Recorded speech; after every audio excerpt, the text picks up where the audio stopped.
Yo lo que quiero hoy con vosotras y vosotros es compartir una serie de reflexiones sobre el tema de las identidades en Navarra, ¿no? Es un tema que, ahora Julia me preguntaba, pero bueno, ¿este tema tú lo has desarrollado? Pues la verdad es que cuando el Cartu me propuso la idea de dar una charla, yo les contrapropuse una serie de temas y elegimos que fuera este, ¿no?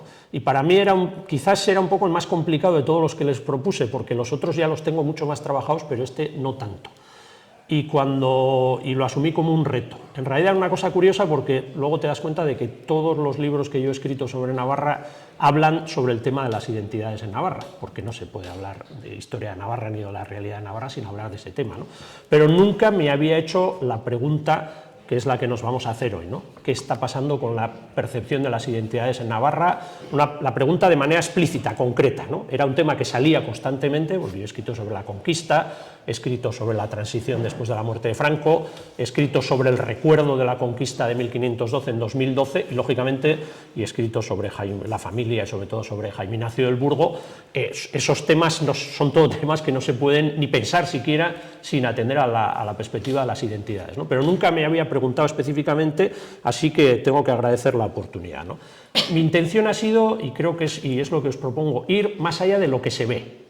En el análisis de la sociedad, en el análisis político, en el análisis de la historia siempre hay cosas que son más evidentes que otras, y donde suele estar el desafío es en tejer explicaciones y en lograr encontrar explicaciones que están más allá de lo que se ve, porque muchas veces lo que se ve no basta para explicar todo lo que ocurre y sobre todo para poder imaginar hacia dónde están evolucionando las cosas.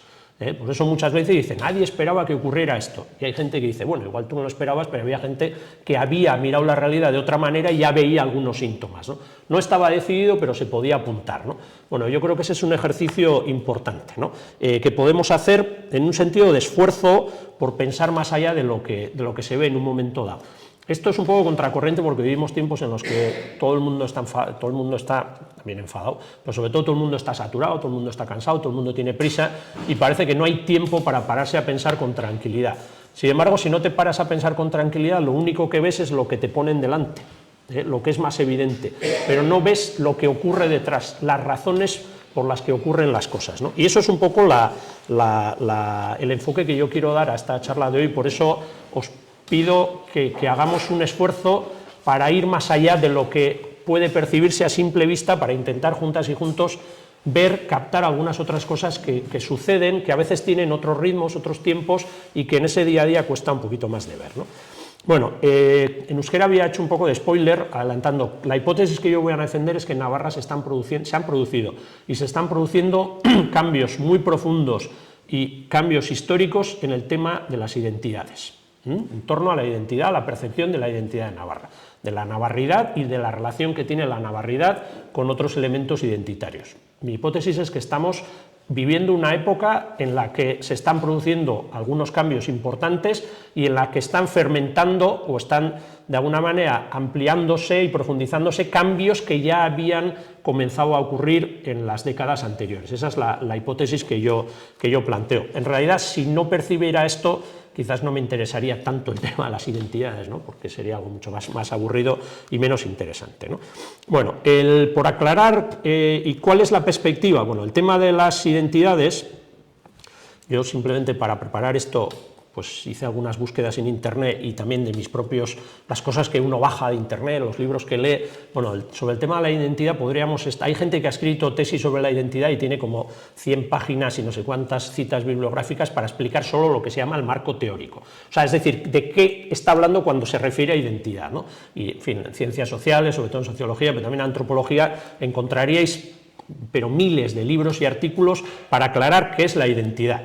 Nosotros no podemos hacer eso, tenemos que ser más prácticos, tenemos que ser más pragmáticos y tenemos que entendernos a qué nos referimos cuando hablamos de identidad, porque si no, esa multiplicidad de sentidos nos podría ahogar, ¿no? Terminaríamos queriendo decir tantas cosas con la palabra que no serviría para nada, ¿no? Yo me voy a referir a las identidades colectivas. Las identidades personales son otra cosa, son muy importantes, pero no estamos hablando de esto, y estamos hablando de las identidades colectivas en el sentido sociopolítico, ¿no? O sea, hay identidades de otro tipo, pero me estoy refiriendo en ese sentido, ¿no? Y para eso, bueno, yo quiero explicar que hay un un marco teórico, pero también un marco afectivo en el sentido de la perspectiva personal, de la vida que uno tiene y cómo se enfrenta a estos temas, ¿no? En el marco teórico ahora os voy a explicar lo que son para mí 5 ideas que son claves para entender o para situar cómo entiendo yo las identidades, y en el marco afectivo pues cada uno tiene su trayectoria. Yo hablo desde los estudios que yo he hecho, los libros que he escrito, los artículos que he publicado, los que he leído, también desde mi experiencia y desde mi militancia política, y también desde mis vidas, desde mis experiencias personales. ¿A qué me refiero? Pues que cuando yo tengo algunas ideas sobre identidad, tiene que ver con artículos que he leído de gente con la que estoy de acuerdo y de gente con la que no estoy muy de acuerdo, que a veces da muchísimas pistas para ver lo que ocurre en la sociedad. A veces no hay más que ver cómo se enfadan algunas personas con lo que ocurre para descubrir de ahí algunas pistas de cosas buenas, entre comillas, que tú no habías percibido, pero que quizás tus adversarios políticos, políticos, sociales, culturales, etcétera, te avisan de ellas con su enfado y tú no te habías fijado, ¿no? Y hay muchas cosas que yo, por ejemplo, he aprendido o he descubierto o de las que me he dado cuenta tocando una jota con el saxofón por la reacción de la gente en un momento determinado. Me parece una tontería poner eso a la misma altura de un libro. No lo pongo, pero quiero decir que las fuentes desde las que pues podemos obtener una visión de la realidad son muy variadas, y al final no solo valen los libros, no solo valen los artículos, somos personas y vale también nuestra capacidad de ver en qué atmósfera, en qué ambiente vivimos, con quiénes nos relacionamos. Bueno, todo eso es importante, ¿no? Como decía, ya hay 5 ideas sobre la identidad que van a ser muy importantes. Primero, la identidad es una construcción histórica. La identidad no es una piedra que nos encuentra en el camino, no es una esencia fija, es una construcción, es decir, algo que en la historia, en el desarrollo de la historia, en el desarrollo de las sociedades surge porque la gente, los grupos sociales, los colectivos tienden a identificarse, tienden a establecer una serie de rasgos comunes para afirmarse y para diferenciarse de otras y de otros. Esos son en términos generales las identidades, son procesos. Las identidades siempre están en términos de proceso, ¿no?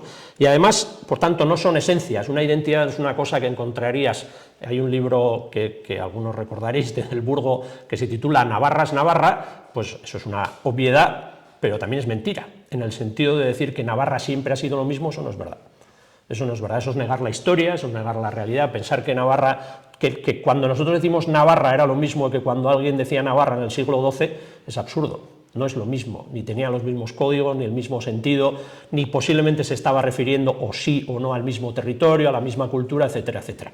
Por tanto, si intentamos pensar las identidades, tenemos que pensarlas no como esencias fijas, sino como algo que fluye, ¿no? Y sobre todo como articulaciones. Esto es algo muy importante porque quiere decir que diversos elementos, historia, cultura, lengua, territorio, valores, familia, religión, monarquía, todos estos se articulan en un momento determinado en una identidad, pero luego pueden desarticularse y articularse en otras, ¿eh? Y la misma cosa, patria, puede significar algo muy progresista para algunas personas y para otros significa la justificación para expulsar y matar a todos los que son de otro color, de otra cultura, etcétera, etcétera. Y la palabra es la misma, el concepto es el mismo, lo que cambia es el sentido que se le da y con qué se articula, ¿no? Por tanto, las identidades son configuraciones, ¿no? La segunda, las identidades son relacionales, es decir, tú no puedes entender una identidad por separado. Una identidad tiene que ver con el resto y la identidad se define por la relación con el resto. Si tú vives en una isla desierta no necesitas un gran sentimiento identitario porque no te distingues de nadie, eres el único habitante de la isla, no tienes, es decir, no crearías una identidad de habitante de la isla porque ¿a quién se la vas a explicar? A los loros. Es decir, no tiene sentido, la identidad tiene sentido siempre pues porque las comunidades humanas están diferenciadas y se relacionan unas con otros, y para que se puedan relacionar tiene que haber también una cierta capacidad de identificación, de distinguirse una de otras, ¿no? La tercera idea, que esta es muy importante y que es la clave de toda la interpretación que yo hago, las identidades cambian, las identidades por suerte cambian. Y esto es una cosa con la que quiero insistir. Cuando estaba preparando la charla pensé en traer no soy nada de estos de PowerPoints y de presentar, no me gustan. No es que confíe demasiado en mi palabra, pero no me terminan de gustar. Está además uno siempre muy pendiente de la técnica y la técnica tiende a dejarte tirado, y muchas veces si dependes mucho de las imágenes que ibas a poner, si fallan te quedas perdido, ¿no? Pero una de las imágenes que quería poner era de 2 movilizaciones en la Plaza del Castillo, una el 19 de julio de 1936 y otra cualquiera de las movilizaciones populares que hay en estos momentos, por ejemplo la de solidaridad con Aróstegui del otro día o una Nahuel. Es la misma Plaza del Castillo, es la misma Plaza de Navarra, es la misma Navarra, es la misma Iruña, la inmensa mayoría de quienes estaban en los dos casos se sienten navarros y navarras, y posiblemente entre varias entre varias identidades articuladas, en los dos casos pondrían Navarra en el centro, y ya veis que son dos mundos absolutamente diferentes. Bueno, por eso esto cambia, en este caso, por suerte, ¿no? Porque si las identidades no cambiaran, pues Navarra siempre, y la Plaza del Castillo siempre estaría en un 19 de julio eterno, ¿no? O estaríamos en un... No, y eso, por suerte, no es así, ¿no? Las cosas cambian, las cosas pueden cambiar. Otra cuarta idea que para mí es muy importante es el rechazar de principio algo que se repite mucho. Bueno, esto lo explica un economista surcoreano, creo que surcoreano, si me estoy liando ahora, con respecto a la economía y al proteccionismo, pero vale también para esto. La idea que usa él es la de retirar la escalera. Él dice, muchos países, que no la desarrolla sobre este tema, pero vale para esto, ¿no? Muchos países lo que han hecho es hacerse muy grandes económicamente con el proteccionismo, es decir, protegiendo su industria, protegiendo su comercio y grabando muchos aranceles sobre las importaciones, pero cuando tenían ya un poder mundial muy grande, entonces decían, no, libre comercio. Y a los países pequeños que querían hacer lo mismo para crecer les decían, no, vosotros no os podéis hacer, eso es saltarse el libre comercio, eso es hacer trampa, eso es utilizar el Estado para proteger el comercio propio y por tanto a eso él le llama retirar la escalera, ¿no? Es decir, hacerte una serie de cosas y cuando ya tienes poder escondes la escalera y entonces al que intenta tener poder o igualarse contigo le dices, no, eso no se puede hacer porque eso es trampa, pero claro, porque tú tienes la escalera escondida, ¿no? Y con las identidades también pasa eso. Normalmente las identidades que son dominantes niegan ser identidades.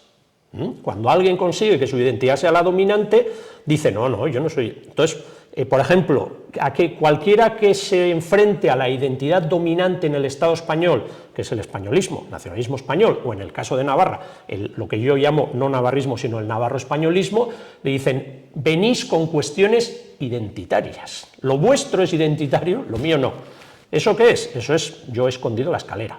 Yo he conseguido que mi identidad, mi modelo de identidad sea el dominante por una serie de procesos que tienen que ver en muchos casos con la imposición, con la trampa y con unos juegos no excesivamente limpios en algunos casos, pero luego cuando tú intentas defender tu sentimiento identitario, la legitimidad de tu identidad, te digo, no, es que aquí lo que importa son las cosas de comer, no las cosas identitarias, ¿no? Y entonces se distingue lo de comer y lo identitario desde esa lógica de retirar la escalera. Yo he impuesto lo mío, pero tú no puedes hacerlo, ¿no? Bueno, para hablar de identidades eso es muy importante, entender que las identidades son materiales, como las demás cosas, no son inmateriales, no hay una separación entre lo material y lo identitario, la identidad es una cosa de comer.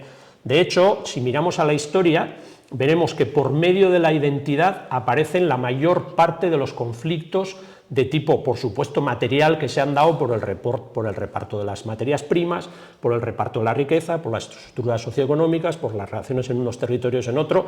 Casi siempre en la historia, todos esos conflictos toman una u otra forma identitaria, de identidades enfrentadas, porque los proyectos muchas veces se enfrentan entre sí por medio de identidades que se enfrentan, ¿no? Y la última idea, que creo que también es importante, es que no existe una cosa como un mercado libre de las identidades, en el que esta es otra trampa con la cual muchas veces nos enfrentamos, ¿no? Es decir, esto en Navarra pasa mucho con el euskera y pasa mucho con una serie de cuestiones, ¿no? Oye, la gente decide libremente, ¿no? Si la gente quiere sentirse de una manera o quiere sentirse de otra, esto no es, no hay, es decir, es como si fuera un mercado, la gente compra el que quiera, ¿no?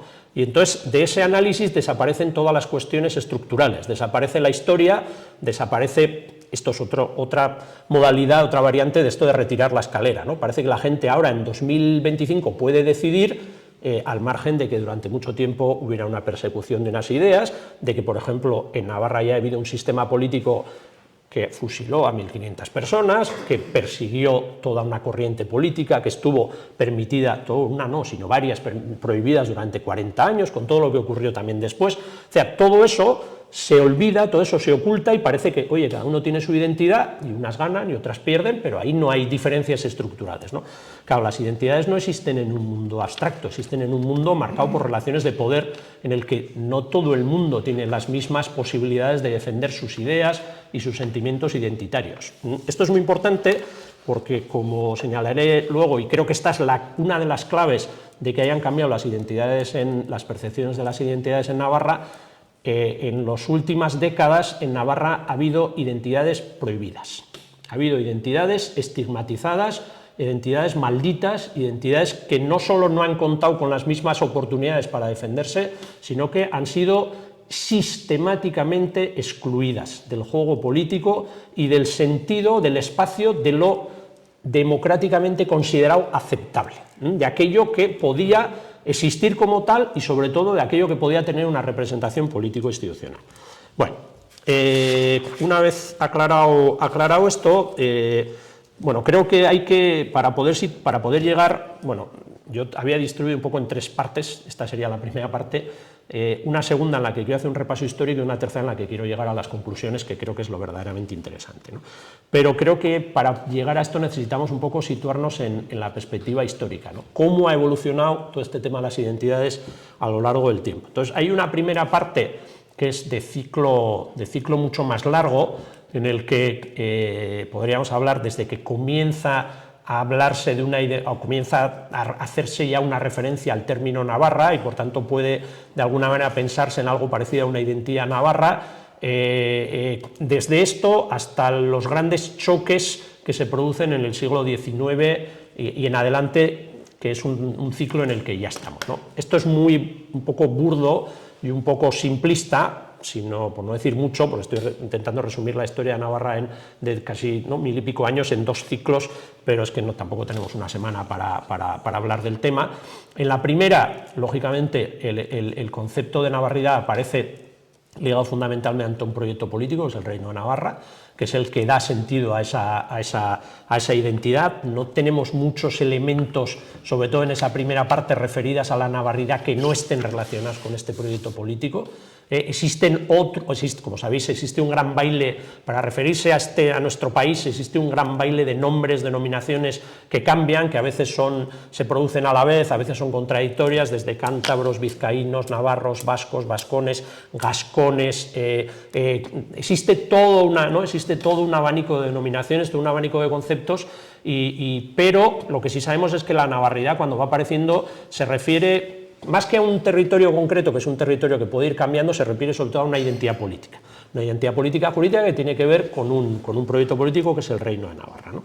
Bueno, lógicamente, todo lo referente a esa identidad, que está no solo relacionada con esa estatalidad, está relacionada con otros elementos, con el euskera, con la cultura política, con la territorialidad, con las relaciones, se dio una serie de valores, pero lógicamente la evolución de ese proyecto político, de ese Reino de Navarra, pues va marcando la evolución de esta identidad. No es lo mismo la situación anterior a la conquista de 1512 que la situación en la que ya hay una subalternidad, en la que ya ese Estado ya no es un Estado independiente, aunque mantiene ciertas formas de estatalidad importantes, pero no equivalentes a la independencia, a la plena soberanía, y ahí en ese proceso va surgiendo ya un sentido de identidad navarra que tiene en gran medida una variable reactiva y defensiva, en la que es sobre todo la defensa de un sistema de autogobierno y de una serie de tradiciones, de valores, de culturas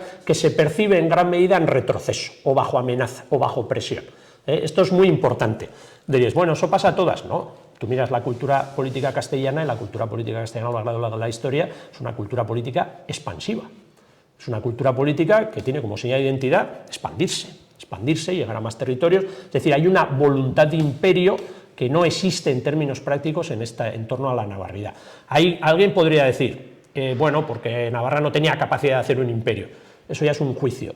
Eso se puede pensar o se puede no pensar, cada cual tendrá su opinión, pero la realidad de historia material es que no hay esa voluntad imperial, no hay esa práctica imperial, y la identidad no se construye en términos expansionistas. Es decir, no es una identidad que se basa en conquistar territorios y en hacer a la gente navarra por la fuerza. No hay esa pretensión civilizatoria de decir yo civilizo, tú eres bárbaro. Es decir, no existe esa lógica, esa no es la lógica histórica real.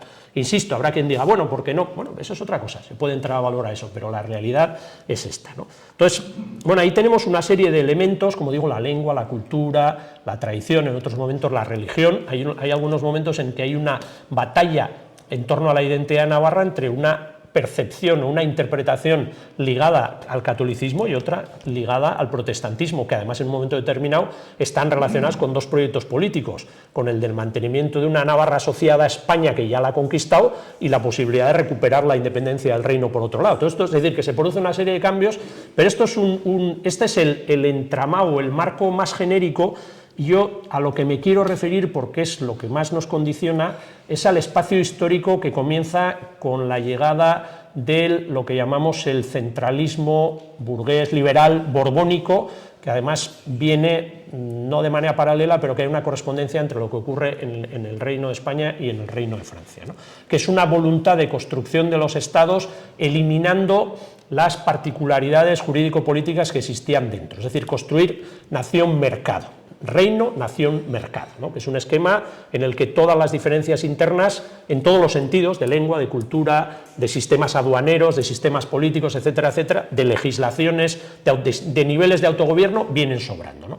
Eso es lo que me interesa, porque de alguna manera estamos todavía en ese ciclo que comienza con ese centralismo liberal borbónico, en los dos lados, insisto, es el marco general en el que todavía estamos, porque eso es lo que pone ya a los territorios vascos, y en este caso también a Navarra, en una situación continuamente, o mayor parte de los tiempos, defensiva, en la que percibe que hay una presión uniformizadora, una presión para que desaparezca como entidad política, como espacio de autogobierno, incluso en algunos casos como propia identidad, ¿no?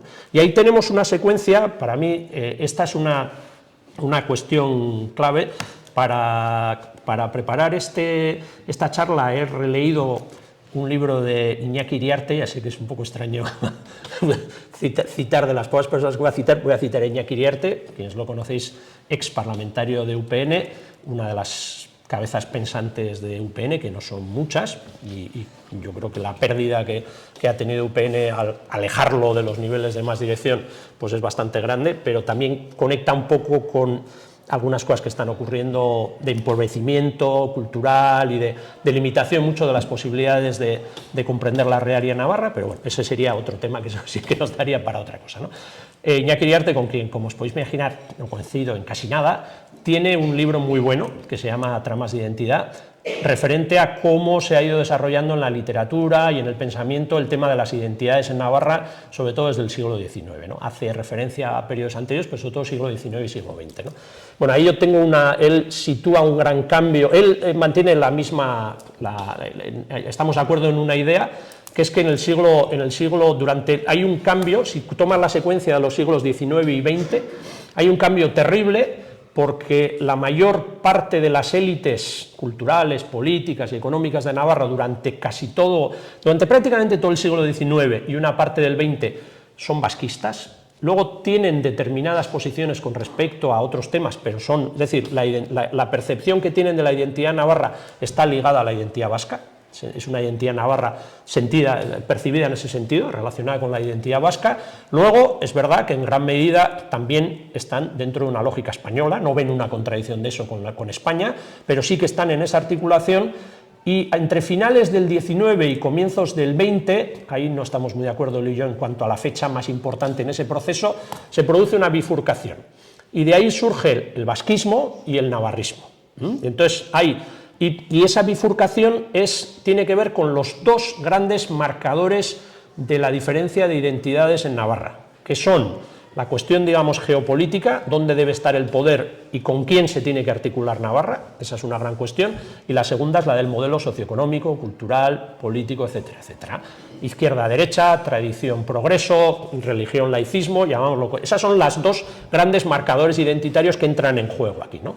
Y a partir de principios del siglo XX, lo que había sido una tónica general en prácticamente toda la sociedad navarra, que era considerarse navarro, vasco y en gran medida español, esa era, nos guste o no, esa era la tónica dominante, ya eso se transforma y surgen ya dos referencias diferentes. Comienza a surgir un espacio que ya empieza a plantearse de otra manera la relación con España, es decir, niega la españolidad o plantea la posibilidad de romper con esa españolidad, articula lo navarro y lo vasco, digamos, la navarridad y la vasquidad, y tiende cada vez más a distanciarse de elementos como tradición, religión, monarquía, etcétera, etcétera, y se va acercando a otros más tipo laicismo, progresismo, en algunos casos incluso república, etcétera. Es una tendencia.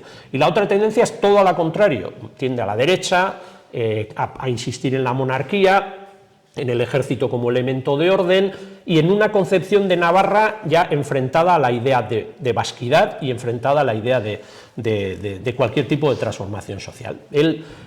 Iriarte y yo estamos de acuerdo en eso, en el sentido de que hay una transformación. Esta transformación es muy importante porque da lugar a que dos corrientes sociales que habían coincidido en muchas cosas en el siglo XIX están a los dos lados de la guerra que comienza en julio del 36 y ahí hay un auténtico cisma, ¿no?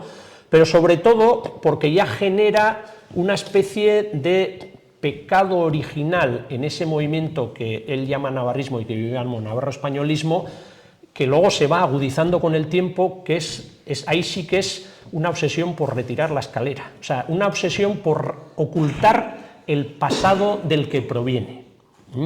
Y esto llega a un punto obsesivo, o sea, no se puede entender gran parte de lo que han hecho las derechas en Navarra en el siglo, en la segunda, o sea, durante el siglo XX y la que siguen haciendo, sin entender esto de hecho que los psicoanalistas llaman el retorno a lo reprimido, ¿no? O sea, ahí hay como algo en la historia que no se puede aceptar, y es que la tradición de la derecha navarra es una tradición vasquista, y es una tradición que cambia de un día para otro. Es un cambio, yo sé que cuando se dice esto suele, bueno, Iriarte sitúa este cambio en el año 32, yo creo que en el año 32, que es cuando es la discusión del estatuto, pero yo creo que fundamentalmente se produce en torno a 1917. 1917, como sabéis, la revolución rusa, la revolución soviética. Yo he explicado muchas veces esta idea mía, que no es solo mía, que hay otra gente que también la ha defendido, ¿no? En el sentido, ya sé que puede costar un poco decir, ¿qué quieres decir? Que la clave de la radicalización de la confrontación entre navarrismo o navarro-españolismo y vasquismo en Navarra tiene que ver con la revolución rusa, suena un poquito exagerado. Sin embargo, es en gran medida verdad, no porque la revolución rusa ocurriera en la Plaza del Castillo, que sabéis que no, sino porque la revolución rusa desató un auténtico tsunami, un auténtico terremoto en todo el mundo y especialmente en Europa, en el que muchos, sobre todo los sectores sociales con poder, de repente vieron que había pasado algo terrible e inesperado, que era que en el Imperio ruso, que no era un estado pequeñito, no era un condado pequeño, sino era ni más ni menos que el Imperio ruso, los revolucionarios habían tumbado el gobierno. Esto era una cosa sin precedentes, esto era, por primera vez se percibía, digamos, que los de abajo podían tumbar, no cualquier gobierno, sino un gobierno con un ejército terrible, con un poder terrible, con una imagen terrible, ¿no? Y esto provocó una especie, hay un libro creo que es Gastón, que explica el miedo a los bolcheviques en Navarra, toda esa ola que ocurrió en aquellos tiempos, porque tú ves la prensa de los años posteriores a la Revolución de Octubre y parece que la revolución... ¿Por qué? Porque aunque ahora nos parezca mentira, entre muchos sectores surgió el miedo a que los bolcheviques iban a estar en la Plaza del Castillo, iban a estar entrando por Valcarlos cualquier día, ¿no? Y esto fue tan importante que provocó que las derechas se cerraran y perdieran, digamos, el interés por todo lo que fuera confrontación con los estados que entendían que podían defenderles. Es decir, las élites navarras que se habían enfrentado con el gobierno español, recordemos en la Gamazada, por ejemplo, en las guerras carlistas, todas las batallas forales, hay una constante de las Cortes de Navarra y de lo que luego queda de todo aquello en plantar cara al centralismo. Todo el siglo XIX es de enfrentamiento con el ejército liberal español, con una gran participación de la sociedad y también partes de las élites en el carlismo. En 1917 lo cambia todo. ¿Por qué lo cambia todo? Porque ante la amenaza de una revolución social, las derechas buscan orden, y orden es el Estado central, orden es la Iglesia católica y orden es el ejército, sobre todo.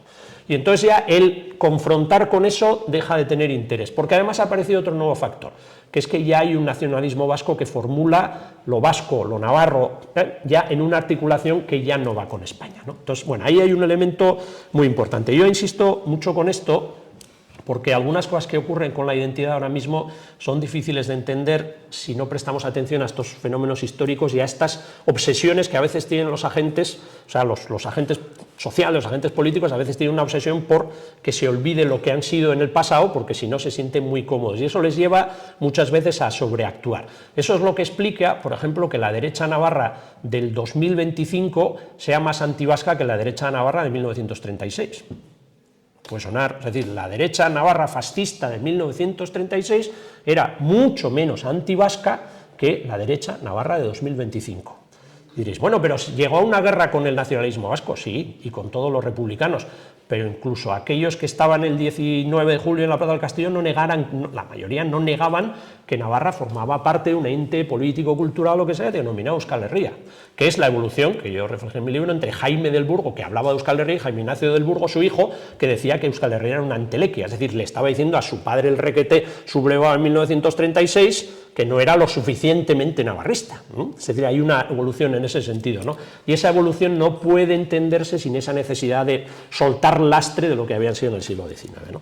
Bueno, yo voy, para ir terminando, hay otro momento muy clave. A lo largo de la historia hay tendencias en las comunidades, en los pueblos, hay a veces tendencias centrípetas, tendencias centrífugas, en las que varios grupos tienden a reunirse, varios grupos tienden a separarse. Esto no es un poco como meteorología, suele ser por 1000 razones, por presiones externas, y si analizamos la historia de los territorios vascos, de Navarra, de Álava, Guipúzcoa, Vizcaya, bueno, yo cuando hablo de Navarra me estoy refiriendo a la Alta Navarra, claro, no porque no tengamos en cuenta el resto, sino porque esa es la materia en la que estamos hablando, y en estas relaciones tenemos que durante el siglo XIX hay una tendencia muy importante, esto que hablábamos antes del centralismo liberal borbónico, provoca una reunificación de los territorios vascos del sur en una dinámica de defensa de su autogobierno, de su tradición, etcétera, etcétera, ¿no? Esa es una dinámica. En 1936, después del fracaso del estatuto, después de que la guerra civil española sea también una guerra civil vasca, nos guste o no, entre estos territorios, vemos que hay una tendencia a la separación, ¿no? Sin embargo, en el antifranquismo, en los últimos años, las últimas décadas del franquismo, se produce un fenómeno muy interesante, que tiene un correlato, que tiene una correspondencia con el terreno de la identidad, que es que gana mucho terreno en Navarra una identidad navarra vasquista, que tiene que ver primero con la evolución de lo que quedaba del carlismo. El carlismo tiene la paradoja de que solo gana una guerra, y es la guerra que le llevó a la desaparición. O sea, las guerras, el carlismo se alimentaba o sobrevivía a las guerras que perdía, pero le mató la que ganó. A veces con los fenómenos sociales pasa eso, ¿no? Entonces, eso se muere y fermenta y va creando otro caldo de cultivo para que surjan otras cosas, ¿no? Y en Navarra pasan cosas muy importantes. Hay una ola de migraciones que yo llamo migraciones industriales, ahora tenemos otra, que es una ola de migraciones postindustriales. En esa ola de migraciones, industriales hay un alto nivel de coherencia social, y el gran elemento de cohesión es el antifranquismo. El antifranquismo, la lucha contra el franquismo, es el gran eje que permite que personas de orígenes diferentes puedan compartir una identidad, y esa identidad en gran medida está relacionada con la identidad vasca.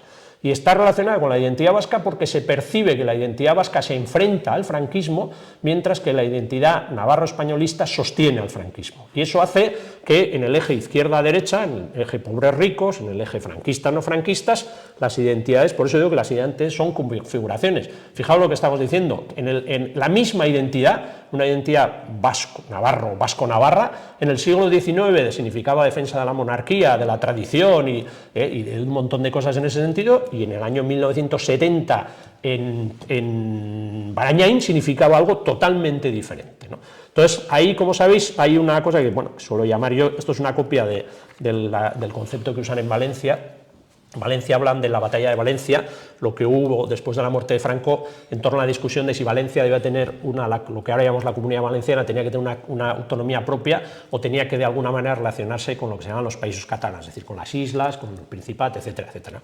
Y a eso le llaman ahí la batalla de Valencia. Bueno, yo le llamo la batalla de Navarra a la que hubo, a lo que Patxi Larrainzar llamaba Navarra sola o con leche, ¿no? La gran discusión después de la muerte de Franco de si Navarra en Navarra se crea una institución propia o se crea una institución común con el resto de territorios vascos del sur, ¿no? Y en esa discusión, que es una discusión en parte democrática, pero en gran parte no democrática, porque jamás hubo un referéndum, jamás hubo un proceso de negociación limpio, jamás, por eso os decía al principio, jamás se aceptó que todas las posibilidades debían estar en igualdad de condiciones y podían defenderse de la misma manera, esas reglas del juego jamás se aceptaron. Ahí surge el actual sistema político que llamamos amejoramiento del fuero, que se basa, y esto es muy importante, en una exclusión fundamental. Todos los sistemas políticos se basan en una exclusión. Es igual lo bonitos que los vendamos. Cuando tú creas un espacio político, dices, este es el espacio político. La única manera que tienes de hacerlo es ponerle una frontera, es decir, señalarlo. Y para señalarlo siempre lo que haces es decir que queda fuera, porque si no, no lo puedes señalar, ¿no? ¿Cómo se hizo este sistema, esta institucionalización de Navarra después de la muerte de Franco? Dejando fuera el sentimiento vasco. Y dejando fuera el sentimiento vasco, estigmatizándolo. ¿Cómo? Diciendo que vienen los vascos. En la frase que vienen los vascos se refleja toda una filosofía política. Primero, porque los vascos ya son otros, ¿no? Porque si no, si somos ya no pueden venir, ¿no? Y la otra idea es vienen. Si vienen, quiere decir que vienen de fuera, ¿no? No están. O sea, ni son, por eso ni son navarros, son vascos, ni están, ni tienen derecho a estar, porque vienen, ¿no?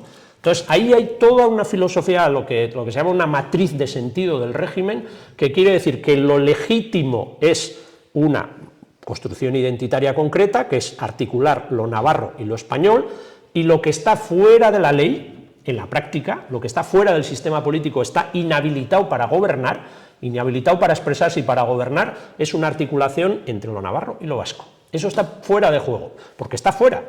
Y porque además se construye todo un discurso de que es el peligro exterior. Entonces, ¿qué se hace en ese momento?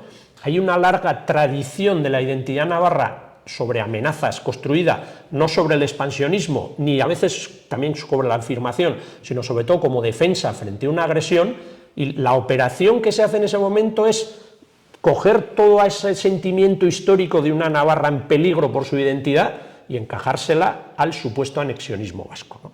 Y es una operación que tiene éxito. Es una operación que tiene éxito también porque, por lo que decíamos antes, no porque sea más hábil, sino porque hay la relación de fuerzas que la defienden, pues no es la misma, ¿no? Bueno, ¿y dónde estamos? Que esto es lo importante. Bueno, pues yo esto lo tengo mucho menos claro que lo que he dicho hasta ahora, ¿no? Porque decir, hasta ahora no son solo percepciones, sino que hay muchísimas cosas escritas, hay muchísimos datos, yo no me he inventado nada, le puedes interpretar de una manera u otra, pero corresponde a las vivencias que hemos tenido. Esto ya más, en la época más histórica, no solo hay datos, hay hasta grabaciones, vídeos, audios, fotografías, todo eso se puede ilustrar, ¿no? Pero claro, lo que yo os he adelantado cuando decía spoiler, mi idea de que se están produciendo modificaciones muy grandes en la estructura de identidades en Navarra, pues esto es muy difícil de demostrar, ¿no? Porque cómo se mide, o sea, no hay un identómetro que tú lo pongas y te sale como aquí, o sea, tú pasarías en un aparato y te sale aquí hay oxígeno, aquí hay dióxido de carbono, no hay un aparato así para medir las identidades de una sociedad, no tienes que usar otra manera, ¿no? Yo lo que creo es que estamos en un nuevo momento social, político, pero especialmente social en Navarra. Creo que ese nuevo momento tiene como dos causas principales, una que viene desde los años 50 a los años 60 más o menos, que es la que he explicado, que tiene que ver con la transformación de Navarra, la industrialización, la llegada de migraciones, el paso del campo a la ciudad. Yo suelo poner un ejemplo, que es el que va del seminario que más curas produce de Europa al seminario que se cierra. Cuando se cierra el seminario de Pamplona se cerró. Y no se cerró muchos años después del momento en el que había llegado al tope de su producción, pensando como estamos hablando de personas, ¿no? Con todo el respeto voy a decir como de producción de curas, digamos, ¿no? Claro, esto es un cambio radical. No es muy habitual que las sociedades pasen de ser sociedades exportadoras de sacerdotes a sociedades que tienen que importar sacerdotes para poder cumplir con los servicios. Ahora la Iglesia de Navarra en muchos valles está cumpliendo servicios mínimos. Esto es impensable. Cualquiera que conocía a la Navarra en los años 50 no lo habría creído nunca. Esto es imposible. Bueno, ese es un cambio de largo recorrido estamos hablando de los años 50 hasta ahora, son 75 años, ya es un tiempo, ¿no? Pero es un cambio terrible. Sin embargo, este cambio se articula con otro cambio más cercano, es el cambio ocurrido, yo diría, desde los años 2000, desde 2008. 2008, yo creo que la secuencia es 2008, 2012, 2015, con el cambio institucional. Y creo que ahí este cambio no puede entenderse sin el otro, no viene de nada, pero aquí, en este cambio nuevo, ya estoy aterrizando y quiero terminar, aparecen dos cosas nuevas, ¿no? que no habían ocurrido antes. Una, el fenómeno de migraciones postindustriales. Esto es importante, no son las migraciones que estamos conociendo ahora, no son las migraciones ni la que conoció Vizcaya en el siglo XIX a finales. Desde el punto de vista de Navarra no hay más que una ola migratoria fuerte, que es la de los años 60, 50, 60, 70, que es de característica fundamentalmente industrial y todo lo relacionado, es decir, el polo de atracciones es la industria, ¿no? Es la industrialización. Ahora no, de hecho Navarra se está desindustrializando. O sea, no estamos en un proceso de industrialización. La gente no viene a trabajar en la industria. Algunos acabarán, otras acabarán o no. La gente viene por otras razones. La migración de tipo industrial es una migración bastante homogénea, fundamentalmente de las regiones más pobres del Estado. Es decir, es una migración dentro del Estado español que va de las zonas que no se industrializan a las que sí se industrializan. Es muy simplista, es mucho más complicado, pero es fundamentalmente esto, y esa ola migratoria tiene una cierta lógica interna, ¿no? Ahora no, ahora ha venido gente de muchos lugares y por razones muy diferentes. Hay gente que viene huyendo de guerras, hay gente que viene, en general todo el mundo aspira a una situación de vivir mejor, pero no pertenecen ni a la misma cultura, ni vienen de la misma tradición, ni de la misma religión, ni de las mismas franjas de edades. La gran migración industrial no está formada por menores de edad, no tiene sentido. Está formada fundamentalmente por familias o por adelantados de familias que luego entran en la familia, ¿no? Esta lógica de ahora es una lógica totalmente diferente, la temporalidad que tienen es totalmente diferente. Este es un gran factor que explica lo que está cambiando, y luego hay otro muy importante que es otra cadena, una especie de nuevo 1917, pero a otro nivel, que es la crisis del 2008. La crisis del 2008 cambia mucho la legitimidad de los sistemas políticos. O sea, el capitalismo pierde, hay todo un sistema político que pierde legitimidad. Y en Navarra había todo un modelo, o sea, si en el Estado español había el modelo del éxito de la transición y el éxito económico español, también había un modelo del milagro económico navarro, del oasis navarro, de que este autogobierno, liderado por UPN, también de acuerdo con el PSOE, de que este sistema político habría sido el que era capaz, el que había producido más bienestar de toda la historia de Navarra. Ese es el relato que tenemos hasta más o menos 2008. ¿Qué ocurre en 2008? Si recordáis la sentencia, la secuencia, hay una crisis que comienza en Estados Unidos, hay unas declaraciones geniales de Miguel Sanz diciendo que esto no tiene nada que ver con Navarra, esto es una cosa que pasa en Estados Unidos y que esto no afecta nada a Navarra, por esto que estoy diciendo, porque en Navarra se han hecho todo bien, y entonces las estructuras económicas, como digo, Navarra es un oasis. ¿Qué más da lo que pasa en el desierto, ¿no? Si tú vives en un oasis, claro que hay tormentas de arena en el desierto, pero no van contigo, ¿no? Y esto les arrolla totalmente, ¿no? Se desencadena ahí una crisis de legitimidad terrible, porque ya no se percibe que ese sistema esté produciendo bienestar, ¿no? Entonces ahí hay un problema que se agudiza con la percepción con todo el tema de la corrupción. Es decir, esa identidad que había surgido, que era una identidad que se basaba en que vienen los vascos, defendemos a no sé qué, claro, eso se va cayendo por diversas razones, ¿no? Se va cayendo, en primer lugar, porque a partir de 2008 ya hay un proceso que es el proceso de desaparición de ETA. Gran parte de este discurso de que vienen los vascos se alimentaba por la propia existencia de ETA, gracias al discurso que se hacía con respecto a la existencia de ETA. Claro, si ya ese que vienen los vascos ya no puede adornarse con la imagen de una actividad armada que puede presentarse, que te permite, esto ya, tu capacidad de legitimación se está cayendo, ¿no? Si el bienestar que proponías y que defendías empieza a ponerse en cuestión porque hay una crisis sistémica y tú no tienes nada que hacer ante esa crisis porque ni siquiera la has visto venir, de hecho la negabas, y luego encima la sociedad percibe que hay niveles de corrupción institucionalizados muy grandes, pierdes la legitimidad moral, pierdes la legitimidad social, entonces se produce ahí una quiebra muy grande, ¿no? Porque hay una mala gestión de todo esto. Yo creo que hay por eso digo 2008, 2012 se produce todo el tema del aniversario de la conquista de Navarra, que en términos identitarios es una cosa fundamental en los últimos años, porque ahí se llega con un sector de la sociedad identificado con una percepción de la Navarra vasquista, pero más relacionada con la defensa de la soberanía, gente como Tomás que puede ilustrarnos bastante sobre lo que ocurrió en todos aquellos. Ahí es un trabajo de recuperación de la memoria, de historiografía, de producción de discurso, frente a un bando, por decirlo de alguna manera, que estaba dormido en los laureles, ¿no? Y que estaba ya tan convencido de su victoria y de su superioridad que ni siquiera se molestaba en seguir reproduciendo sus ideas, sino que simplemente ya, como había retirado la escalera, pensaba que ya estaba, ¿no? Que Navarra, pues es lo que decía del Burgo, que Navarra iba a ser siempre Navarra y que iba a bastar con decir que vienen los vascos para que ya eso funcionara, ¿no? Y llega un momento en que eso no funciona y no lo ven venir, ¿no? Y entonces llegan a la conmemoración de la conquista de 1512 con un planteamiento y dicen, no, ni siquiera discusión ideológica, vamos a organizar festejos. Festejos, y tú organizas un montón de festejos, si yo organizo festejos es que hay algo que festejar, ¿no? Ya está. Entonces, ¿qué ocurre? Llega la crisis económica y no tienen dinero para organizar festejos. Y se encuentran con una batalla de ideas, con una batalla cultural que no han preparado. Y entonces ellos olvidan, no han prestado la menor atención a todo el trabajo de investigación histórica que mucha gente ha hecho, demostrando, poniendo datos sobre que aquello fue una conquista, sobre cómo se escribió, etcétera, etcétera, y ellos sencillamente se limitan a decir lo mismo que siempre, que no, esto no fue una conquista, fue un pacto, y ya está. Y claro, eso es un discurso que queda bien hasta que alguien te pone con otro y dices, ¿qué pacto? ¿Dónde está el pacto? ¿Cuándo se firmó el pacto? ¿Quién firmó el pacto? ¿De dónde te sacas tú la idea del pacto cuando te pongo encima de la mesa 1.000.000 de documentos que demuestra que fue una conquista militar y que todo el mundo en aquellos tiempos lo percibió y lo contó como una conquista militar? ¿Dónde está tu idea del pacto, no?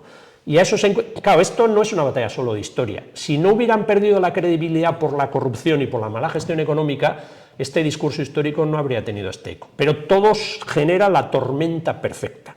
Y la tormenta perfecta hace posible el cambio institucional del 2015, ¿no? Bueno, y ahí estamos. ¿Qué es lo que yo creo que está surgiendo? Muy brevemente. Creo que esta identidad navarro-españolista ha perdido su peso cuantitativo y sobre todo su atracción cualitativa. Ya no mola, o sea, no tiene la capacidad de irradiar, de convencer, de llegar a cualquiera que viene a Navarra de no sé dónde, a cualquiera que cumple 18 años, esa capacidad ya no la tiene. No estoy diciendo que no tiene ninguna, cuidado, hay partidos que ganan elecciones, o sea, pero no tiene la vitalidad, ni tiene la fuerza numérica, ni tiene la mayoría en ese sentido, ni esta identidad tiene la capacidad de atracción, la capacidad de irradiación que ha tenido en el pasado, ya no la tiene. Esto es muy importante y paralelamente a esto, lo que supone 2015 es el fin práctico del estigma. Ya no, o sea, y la idea es, los vascos, ya no vienen los vascos porque ni vienen ni son otra cosa, porque los vascos gobiernan. Lo que tú has estigmatizado como el fuera de tu sistema político está gobernando y no se ha hundido Navarra. No se ha hundido Navarra. De hecho, gran parte de la población percibe que hay una situación de vida mejor, porque hay una serie de factores que han evolucionado a mejor. Claro, esto es, si toda tu política se basa en que hay que excluir a algunos porque si llegan al gobierno y se les reconocen derechos se va a acabar el mundo, si llegan al gobierno y no se acaba el mundo, todo tu discurso se cae, todo tu sentimiento identitario basado en una amenaza que la gente ya no percibe como amenaza, cambia totalmente. Entonces tenemos ese discurso del que vienen los vascos en crisis, en una crisis profunda, esas articulaciones vasco-navarras en ascenso cuantitativa y cualitativamente, y luego las identidades españolas que no ponen Navarra en el centro, pero que se pueden articular con otras, que podrían coincidir más con los espacios de izquierda española, pues oscilando en lugar de hacia el navarro-españolismo de derechas, hacia el navarro-vasquismo, ¿no? Los tres quesitos del famoso, si recordáis la teoría, los quesitos de Miguel Sanz. Entonces tenemos una nueva constelación de identidades en las que hay una serie de identidades que están en auge y otras que están en retroceso, ¿no? Con el otro factor que son nuevas configuraciones identitarias del tipo pues marroquí, navarro, vasco, español, o peruano, español, todas las articulaciones que dan muchísima más complejidad, ¿no? Bueno, yo, ¿cómo terminaría? Bueno, ¿qué se puede hacer con todo esto?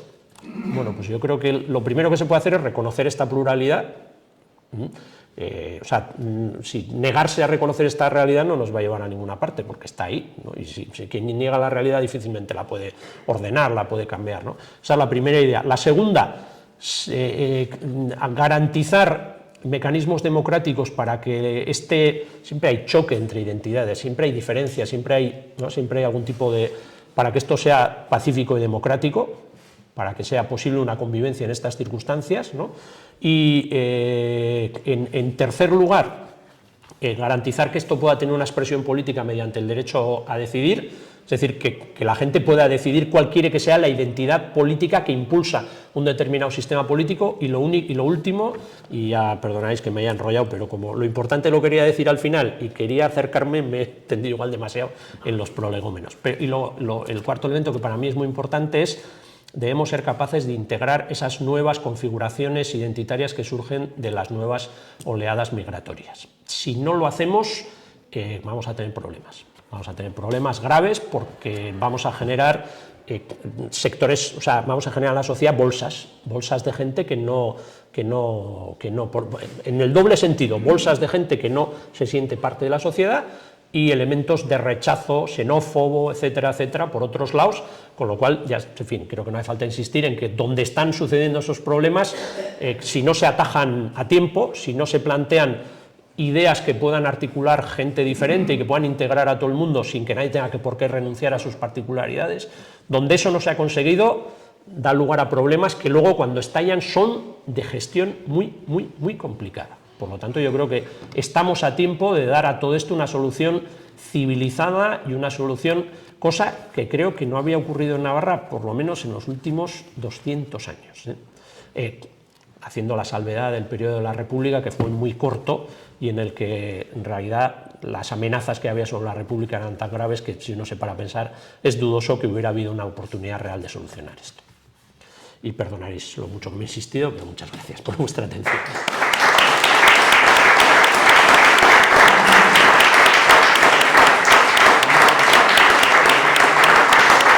Ahora, los 50, ¿no? Los 50. Bueno, pues ahora está abierto el momento para hacer preguntas y para debatir o para aportar. Un poco, hombre, yo creo que el tema que se podría ahora hablar es lo último que has dicho, ¿no? Creo que es lo más importante. Si la identidad es importante y hay un problema con la identidad, ¿no? Y pues no sé, aquí yo creo que hay gente que piensa mucho y que quiere mucho a Navarra, y que igual lo interesante sería pues que confluyeran ideas, ¿no?, sobre esto. Cómo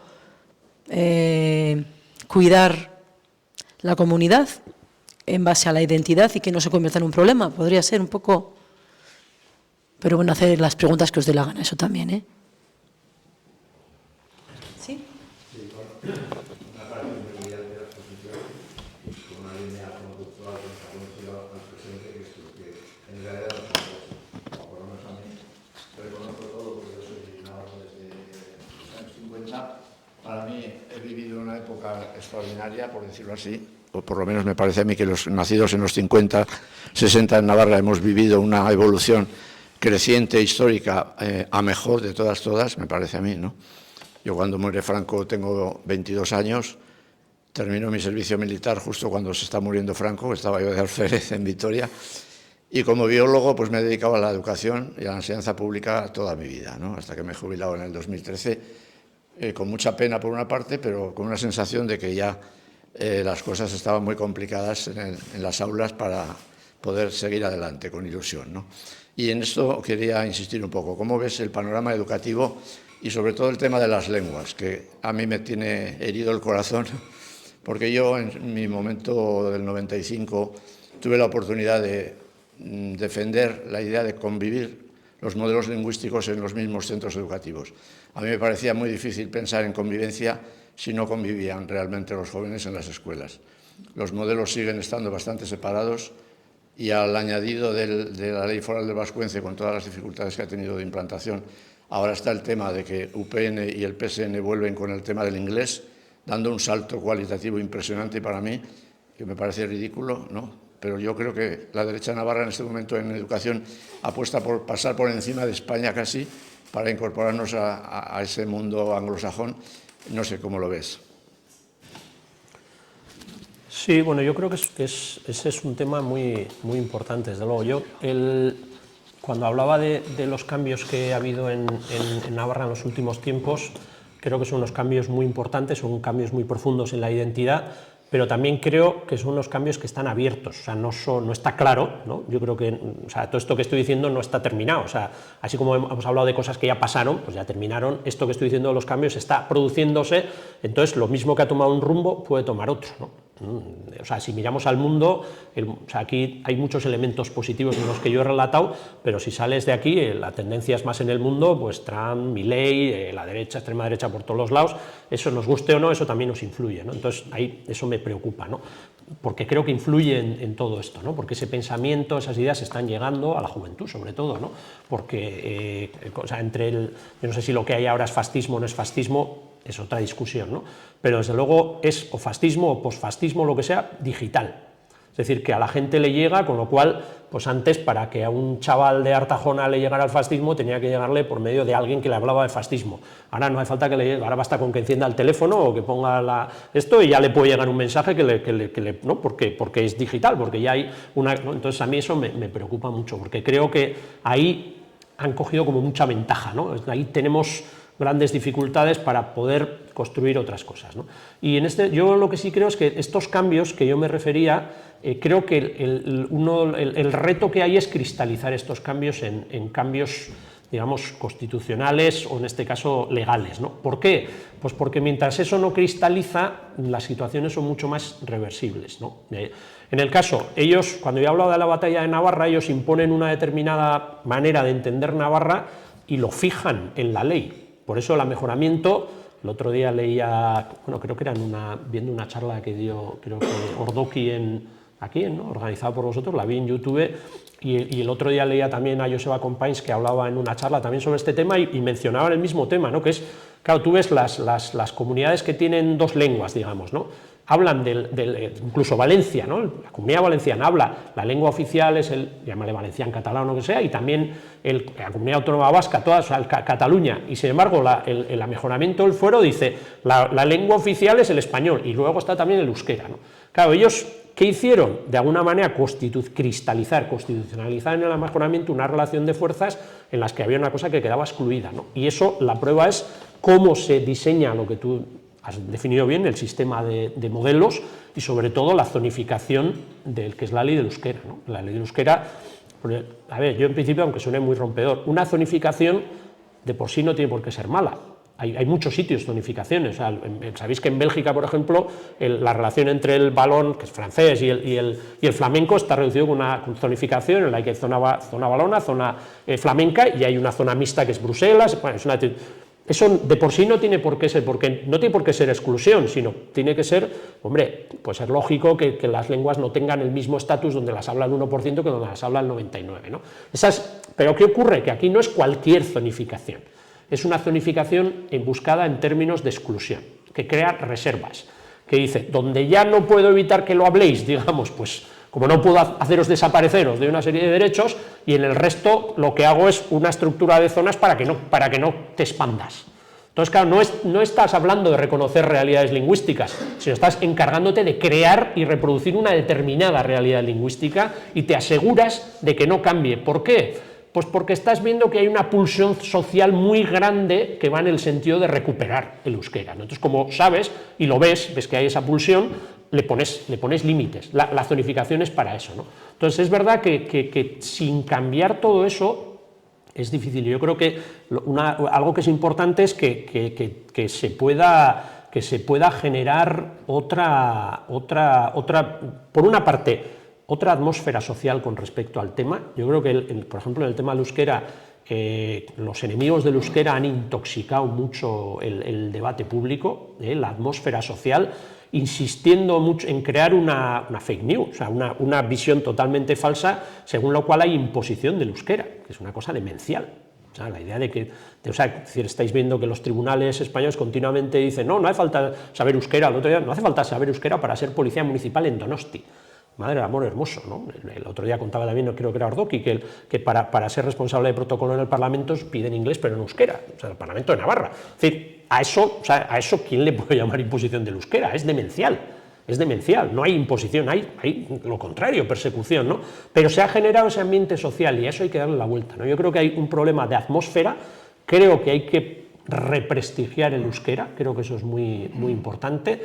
Yo creo que se ha abierto una vía muy grande con el tema de la mano de Irulegui, creo que, porque el tema de la mano de Irulegui, pues de repente hacía aparecer el tema del euskera de una manera más simpática a sectores de la sociedad que no tenían por qué estar, ¿no? Porque, bueno, ¿quién no quiere ser del país que acaba de demostrar que tiene una lengua que ya se hablaba hace 2000 años, ¿no? O sea, eso es, o sea, ¿quién no quiere ser de eso? O sea, ¿quién dice, no, eso no me... Bueno, pues ya genera otra situación. ¿Eso va a cambiar? No sé, ¿no? O sea, una cosa de este tipo no puede cambiar las tendencias sociales, pero todo lo que sea hacer más simpático el euskera en ese sentido a mí me parece importante. Con esto no estoy de acuerdo con la idea de despolitizar las lenguas, ¿eh? Yo creo que eso siempre es un error. Despolitizar es perder, siempre es porque todas las partes en un conflicto hacen política. Entonces, si tú renuncias a hacerla, es que la va a hacer la otra. O sea, las lenguas se salvan porque se politizan. ¿Y politizar qué es? Hombre, politizar no es hacer la bandera de un partido político. Politizar es darle un sentido referente a la vida, la organización de la vida colectiva, que es la política, ¿no? Yo creo que ahí hay una batalla y a mí sí que me preocupa, por ir a lo que preguntabas, me preocupa la situación de la enseñanza y creo que se necesitan medidas estructurales.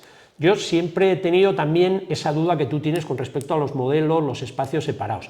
En general, la razón para defender que sobre todo los modelos en euskera estuvieran en centros separados era la realidad social de que el castellano termina imponiéndose al euskera y si no creas un espacio separado. Bueno, esa es una lógica, pero desde luego es una lógica discutible porque también yo creo que siguen existiendo razones para pensar que eso es lo mejor, pero también es verdad que tiene efectos no deseados y es efectos de que para toda la gente que no está en los modelos que dan más importancia al euskera, el euskera es algo muy ajeno y entonces, bueno, no sé, o sea, quizás puede haber una solución que intente. En Cataluña, como sabéis, se ha usado más bien el sistema de la inmersión, que es otro sistema totalmente diferente, que no separa, sino que garantiza que el catalán sea la lengua principal en todos los niveles, aunque haya más o menos tratamiento del castellano, ¿no? Bueno, no sé, yo creo que ahí hay un tema para pensar, ¿no? Y desde luego sí que es verdad que a mí personalmente me parece súper provinciano este tema del inglés. Verdaderamente me parece provinciano. Para empezar, yo creo que soy de la última, en mi caso, de mi pueblo, de la última clase que estudiábamos en francés, porque ya las siguientes ya no se podía. O sea, muchos ya los que estudiaron 2 años después, aunque ya no podían matricularse en francés, pues no había más que inglés. A mí, yo nunca entendí exactamente qué ganamos, porque además es una cosa que casi todo el mundo que vivió aquellos cambios decía, la gente que hacía francés aprendía razonablemente a defenderse en francés y la mayor parte de la gente que estudia inglés no aprende a decir prácticamente nada, o sea, el nivel, bueno, pues era otra cosa, ¿no? Fíjate que es contraintuitivo, porque se supone que hay muchas más facilidades para el uso del inglés por todos los lados, pero en realidad era otra la realidad que había, ¿no? Yo creo que no fue, desde el punto de vista de la historia de Navarra, renunciar al francés, que ha sido una lengua con la que la historia de Navarra ha tenido una relación también de subalternidad, pero también de otro tipo impresionante, y que se haya renunciado a eso en beneficio del inglés, a mí me parece que es un paletismo terrible, porque al final no es solo una lengua, son unos valores, etcétera, etcétera, y lo peor es que en el fondo tampoco se hace porque es una manera de combatir al euskera que parece que no lo es. O sea, yo creo que en el fondo, por eso, incluso todo el tema del país, hay mucha gente que lo que critica es que no se lo creen en realidad, no se lo han creído. O sea, lo han hecho sobre todo para no hacer otras cosas, ¿no? Y eso es una tragedia, ¿no? Porque quiere decir que no les preocupa lo más mínimo la calidad de la enseñanza, sino que les preocupan otras cosas, ¿no? Claro, eso es una tragedia, que tendrá consecuencias.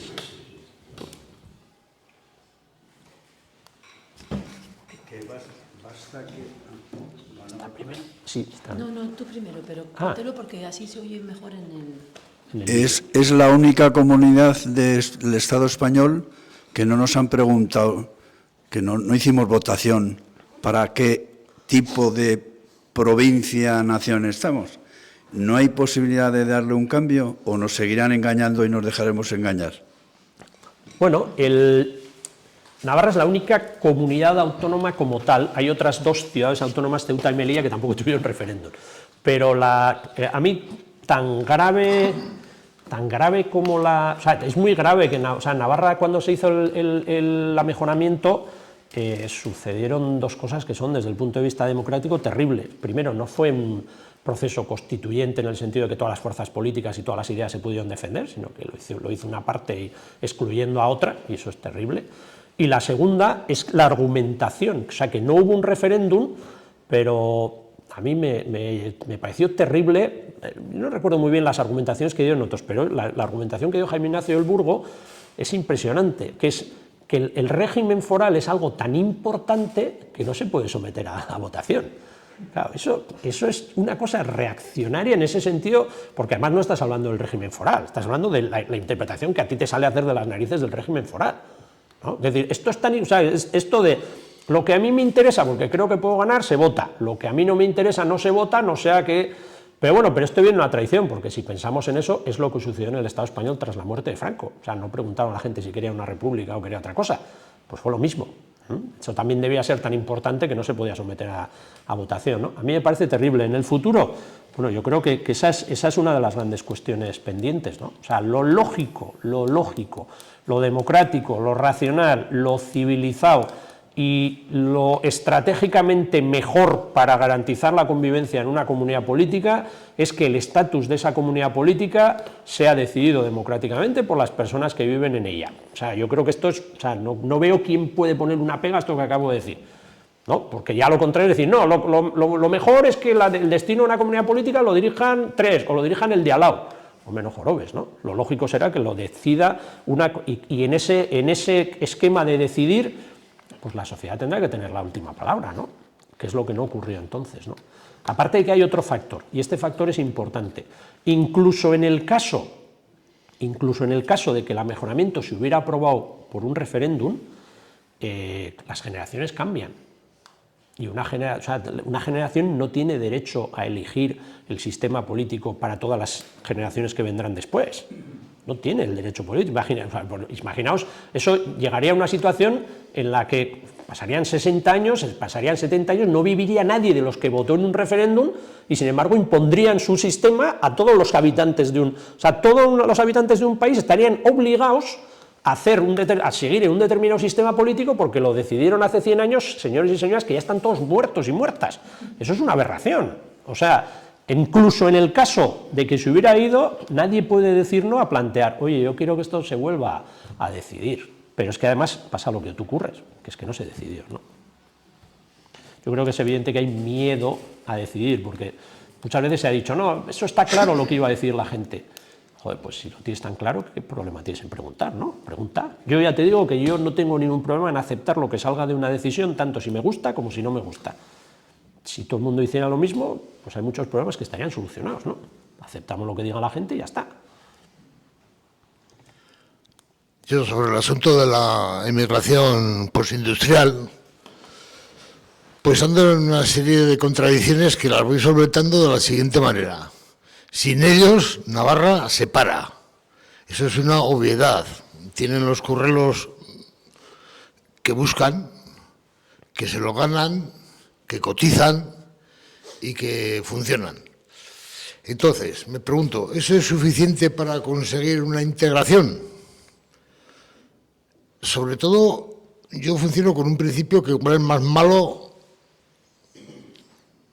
pernicioso, que es que odio la caridad aun social, porque las personas tienen derechos porque sí y porque de entrada se lo están ganando. Bueno, yo iría incluso a un paso anterior, ¿no? Yo creo que se lo estén ganando o no, tú lo has dicho, tienen derechos porque son personas, ¿no? Además, yo creo que en estos casos, o sea, no sé, ¿hay alguien aquí que no tenga un pariente en Argentina, en Uruguay, o sea, ¿no? Creo que, o sea, quiero decir, yo creo que también tenemos, o sea, por suerte, quitando Islandia, creo que es Islandia que es el único país que ahora ha cambiado aquella, sabéis que en Islandia había una ley que permitía a la gente matar vascos por aquella pelea que hubo con los balleneros, pues quitando Islandia, ¿no? Es el sitio donde era legal matar vascos. La verdad es que a los vascos y a las vascas nos ha ido muy bien por el mundo y la gente nos ha recibido muy bien en todos los lugares. sea, que eso forma parte de tu historia. No nos han corrido de Argentina, ni nos han, quitando Islandia, o sea, yo creo que partimos de esa base, ¿no? ¿Y por qué se fue mi tío abuelo a Uruguay? Pues por muchas razones, ¿no? Y por suerte, allá respetaron esas razones, ¿no? Yo creo que para mí ese es el punto de partida, ¿no? Pero no solo por nuestra experiencia, sino porque es de naturaleza humana, yo creo que es una cuestión fundamental, ¿no? Yo creo o sea, yo no cuestiono el derecho a venir, eso me parece que es el principio. O sea, por bastante desgracia tiene la gente con tener que salir de su país y con tener que... Hay que tener en cuenta que muchas de las personas que han llegado a Navarra tienen situaciones detrás impresionantes, o sea, no llega, o sea, hay gente que llega que tiene la suerte de poder ahorrar y venir en un avión, con todo el trauma, pero hay otra gente que ha pasado violaciones para pasar por Libia, o sea, que han pasado situaciones que son, o sea, infinitamente peores de las que va a pasar el resto de gente que ha nacido aquí en toda su vida, ¿no? Y esa es la realidad, ¿no? Yo creo que hay que tener en cuenta eso. Yo creo que no solo es que estén cotizando, o sea, desde ese punto de vista, no, es que las personas de origen migrante están haciendo los trabajos que el resto de la sociedad no quiere hacer. Y en gran parte nuestra economía es una economía hipócrita porque se basa en que hay una serie de trabajos que no cotizan. Y la propia ley de extranjería tiene una situación absurda, porque la gente se le invita, no, que vengan a trabajar, pero hasta que no tienen papeles no pueden trabajar legalmente, entonces ¿cómo viven aquí hasta que puedan trabajar legalmente? Entonces todo el mundo sabe que la única manera de hacer eso es lo que la ley mira para otro lado, es que la gente trabaja ilegalmente hasta que pasa el mínimo tiempo aquí para poder conseguir los papeles. Pero eso, digamos, institucionalmente se mira para otro lado como que no ocurre, ¿no? Bueno, yo creo que claro, las posibilidades de integración social también dependen de cosas como esos, ¿no? Es decir, si tú vas a un sitio y percibes que hay una legislación que te dice, sí, tienes derecho a venir, pero hasta que no estés 2 años aquí, no. Hombre, la posibilidad de integración, pues tiene que ver con eso también. Es decir, si hubiera sistemas más garantistas, que dieran a todo el mundo los mismos derechos, pues igual la gente se sentiría más identificada, ¿no? Con un territorio, es de pura lógica, ¿no? Tú te sientes identificado también en la manera en cómo te tratan, ¿no? Yo creo que las posibilidades de integración tienen que ver con eso, tienen que ver con las condiciones materiales de trabajo, de sueldo, de vivienda, etcétera, etcétera. Claro, si tenemos un sistema de vivienda que cada vez es más jerárquico, en el que cada vez estás viendo, ¿no?, que hay sitios donde puede vivir una gente y hay sitios donde mucha gente no puede vivir, y las personas migrantes están en estos últimos, esto tú coges una vía Besa en Iruña y lo ves. O sea, que decir, sales de aquí y a ver a dónde vas. Si vas hacia el Soto Lezcairo vas a ver un paisaje urbano, si vas a la Milagrosa vas a ver 18 nacionalidades, colores, religiones y ¿por qué? Y vas a ver que los pisos no valen lo mismo en Lezcairo que en la avenida Zaragoza o en las calles Río no sé qué. Esa es la realidad que tenemos. Claro, la posibilidad que tienes de integrarte si vives en Lezcairo o en Gorraiz, o si vives en un río de estos de Arrosadilla, pues son diferentes también. Es decir, la atracción que sientes por la comunidad depende del papel que la comunidad te deja jugar, ¿no? Entonces yo creo que es muy importante que haya políticas de integración, es decir, que no se trate a nadie como ciudadanos de segunda, y en la medida en que no se trate a nadie como ciudadanos de segunda, habrá más posibilidades también de que se puedan sentir integrados en lo que es la sociedad, las instituciones, los partidos, los movimientos sociales. Y luego, por otra parte, yo creo que es muy importante el que los migrantes tengan claros que no son considerados personas de segundo nivel también en cuanto a su identidad. Yo creo que esto es muy importante. Yo por eso decía que el gran elemento de cohesión social, en nuestro caso en Navarra, para la migración industrial, es el sentimiento antifranquista. Porque el sentimiento antifranquista es secundario si tú eres de aquí o eres de Cáceres. Lo fundamental es que estás contra el régimen. Estoy resumiendo, pero en realidad es lo que genera, lo que hace posible que una persona de toda la vida de Artajona y otra persona que ha venido de Badajoz, pues se vean en una barricada o en una huelga o en un no sé qué, y vean sus diferencias y dicen, bueno, nuestras diferencias pues resulta que son relativas, porque aquí estamos haciendo una serie de cosas que nos une y ahí no hay origen, ni hay no sé qué, sino hay destino, ¿no? La voluntad de... Yo creo que lo fundamental es construir una comunidad de destino, es decir, que la gente quiera vivir juntas, conseguir que esa gente quiera vivir aquí y quiera formar parte de esta sociedad, no pedirles que renuncien a nada. O sea, yo cuando voy a Argentina voy a las casas vascas, y si voy a las casas vascas es porque nadie les ha pedido a los de origen vasco que renuncien a su identidad vasca, y estamos orgullosos de esos, ¿no? Pues tendremos que hacer lo mismo con los demás. Sí. A ver, Flores, efectivamente, la lucha antifranquista supo unir aquella diversidad. Pero seguramente tuvo otro efecto de más calado, seguramente. Que es que supo unir dos maneras de entender la emancipación. Emancipación nacional, emancipación social. Y supo unirlas en un proyecto nuevo, con un sujeto nuevo. Yo creo que esa es una clave. Y adecuó el proyecto nacional al siglo XX.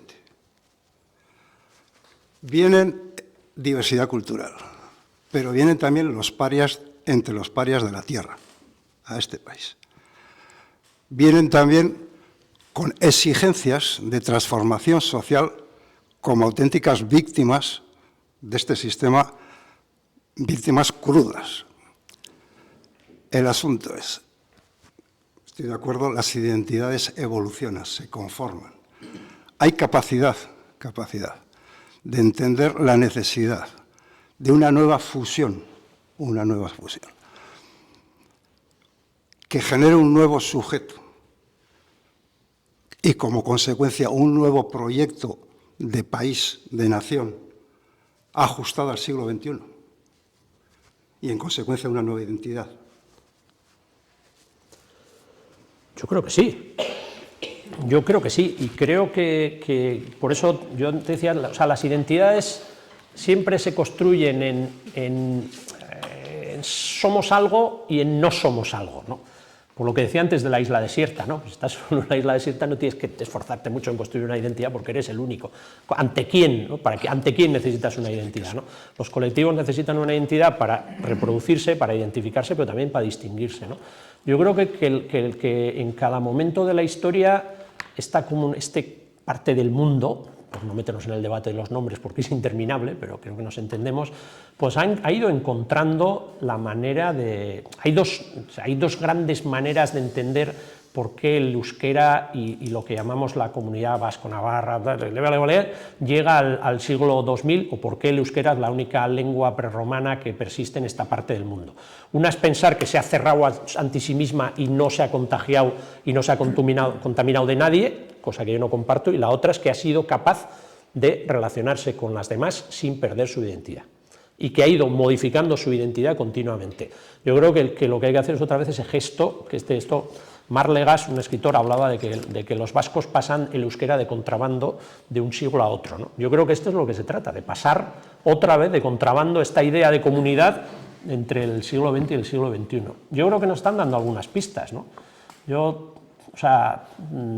Pues por ejemplo, un país que quiere quedar fuera de la ola de xenofobia que está recorriendo Europa. Un país, una comunidad que quiere quedar fuera de estas ansias guerreras que tiene todo el mundo de pelearse por el control del mundo. Un país que no entiende que cuando el clima está en una crisis tremenda cree que hay, como dice Trump, perforar, baby. O sea, un país que no cree que la solución a lo que está pasando sea despedir funcionarios y funcionarias, como está haciendo Trump esta semana, cargarse el Departamento de Educación. Yo creo que eso puede ser un proyecto identitario compartido. Un modelo de bienestar que no es la socialdemocracia, porque las cosas no se repiten. La socialdemocracia es una cosa de los años 60, 70 del siglo pasado, eso no va a volver a pasar, es otra cosa, es otro modelo de bienestar. Yo creo que puede haber una comunidad que diga pluralidad frente a los que quieren imponer una identidad y marginar pluralidad, respeto, capacidad de integración. Yo creo que ahí hay bases para que haya no una identidad, porque no va a ser una identidad, sino varias identidades, es decir, la identidad navarro-vasca, vasco-navarra, navarro no sé qué, navarra argentina, navarra peruana, puedan identificarse en una identidad política, que identidad política al final es lo que dicen los fachas, lo que pone en tu DNI, ¿no? Que haya una estructura política colectiva en la que todos esos sectores se sientan identificados, pero tiene que haber un proyecto en común, y quizás ahora las olas que están viniendo por el mundo nos dan una pista, porque a veces es más fácil definirse a la contra. No te defines a la contra, en fin, estás definiendo una manera de... O sea, ¿cuál es la clave? Un modelo de convivencia. Cuando el mundo se está yendo a la mierda, y perdón por la expresión, porque lo que Trump y Milei y toda esta gente expresa no es un modelo de convivencia, es la puñetera ley de la selva. Que gane el mejor y, espabilado, ¿no? Si eres ratón, te jorobas, a ver si yo león, como yo. Ese es el mundo que viene. Y ante ese mundo que viene, ¿qué quieres crear? Ellos crean comunidades de leones. Lo teorizan así, además, comunidades de leones, que son los que van a ganar en la ley de la selva y el resto que... Bueno, pues yo creo que hay que crear comunidades que se organizan según una lógica totalmente diferente de la ley de la selva, es decir, comunidades que cuidan, que se protegen, que no admiten la ley del más fuerte. Yo creo que eso ya te da una... Creo que con eso se puede armar un... Es muy fácil, aquí dices, pero creo que con eso se puede armar un proyecto en el que mucha gente... desde el que acaba de salir o que va a ir mañana a rezar a la mezquita de la Milagrosa hasta uno que levanta piedras en Leiza, pasando, mucha gente muy diferente, creo que puede decir, bueno, con mis cosas y mi no sé qué, yo prefiero eso que lo que se está gestando en el resto del mundo, ¿no? Parece que es una base, ¿no? Bien. Folcartú está organizando muy oportunamente alrededor precisamente de una coyuntura que es la Loravna, parece, ¿no? Con esa excusa pues se está teniendo la oportunidad de que diferentes ponentes vayan exponiendo, y en este caso Floren, que pues nos ha acercado a las diferentes identidades y a la identidad común, integradora, todo es de lo que se trata. Como la perspectiva sobre todo ha sido estos 200 últimos años y bueno, y más el último siglo, pero creo que existen como dos hitos que hacen como puntos de referencia de como son dos convergentes o bueno, momentos que hacen de catalizadores a lo largo de los 200 años. Uno es el 1841, o sea, después de una guerra civil impresionante, 1833, que prácticamente pues termina en el 41, porque Espartero va eliminando a los que no admitían el nuevo orden, pero en realidad es un golpe de Estado. O sea, Espartero hace un golpe de Estado en Navarra y en el Estado, en España. En 100 años más tarde, otro golpe de Estado. Pero alrededor de esos dos momentos cúlmenes hay una evolución también tremenda.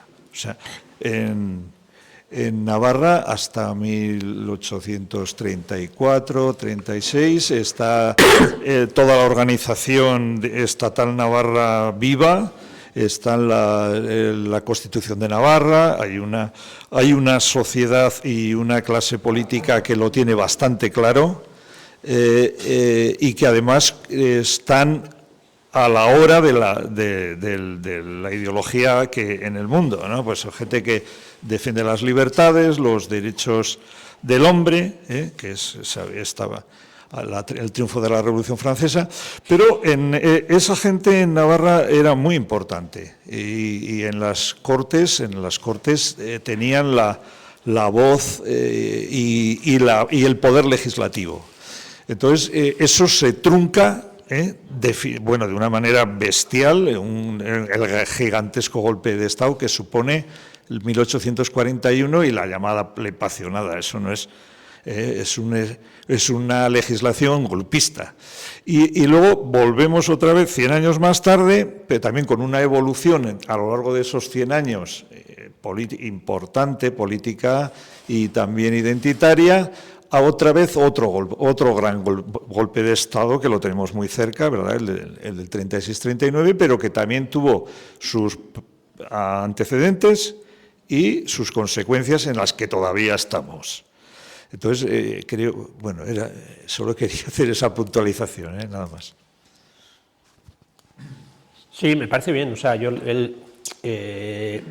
antes te miraba porque yo también cuando tienes que hacer, a veces, fíjate que me he alargado, pero cuando tienes que concentrarte en una cosa, pues dejas muchas cosas también, ¿no? Y dejas cosas que son importantes, ¿no? Eso es verdad. O sea, hay además incluso que sobre todo tienen proyección de futuro, ¿no? Porque hay algunos elementos de eso que podría ser un proyecto ilusionante en común que es que ya tienen hay unas tradiciones ahí que quedaron cortadas, ¿no? Yo creo que recuperar los legados está bien y o sea, miras hacia atrás y encuentras gente que ya pensó sobre estos temas hace bastante tiempo, que intentó ir en esa dirección y que no se lo dejaron, ¿no? Yo creo que a veces con la memoria histórica recuperamos mucho a veces figuras, personas que están muy bien, pero a veces hay que recuperar también las ideas que tuvieron, porque son propuestas muchas veces que son muy actuales. No porque las vayas a hacer igual, porque no vas a hacer nada, claro, está claro, estamos en otra situación, pero son percepciones de Navarra que te das cuenta que dices, joder, hay un potencial, aquí hay una fuerza, ¿no? Porque en realidad pueden ser muy compartidas, ¿no? Yo creo que es muy importante que seamos capaces de dar protagonismo a las ideas que pueden ser más compartidas, ¿no? Porque al final lo que estamos planteando es que haya una discusión democrática, y si hay una discusión democrática quiere decir que la manera de organizar la convivencia se decida por mayorías, ¿no? Y entonces, pues hoy en día el debate político y el debate social y el debate cultural está muy mediatizado, todas las opiniones no pueden expresarse igual, entre otras cosas por eso que tú has dicho, porque hay toda una tradición que está borrada, o sea, nadie va a saber nada de eso que tú has dicho, por más que o sea, en la enseñanza pública no hay referencia a nada de eso, o sea, la chavalería no tiene conocimiento, o sea, tú si quieres llegar a eso tienes que llegar por tu cuenta o por asociaciones, no puedes llegar por el sistema de enseñanza, por el sistema de enseñanza todo eso no ha existido, ¿no? Hay una simplificación, claro, eso es terrible, ¿no? Y por eso yo creo que lo que está haciendo el Foro El Carto y lo que estamos haciendo es muy importante, porque es poner de manifiesto todo eso que se ha querido ocultar. Luego que la gente decida, pero para que la gente pueda decidir libremente tiene que tener acceso a la información, y acceso a la información de nuestra historia, que muchas veces está negado también, ¿no?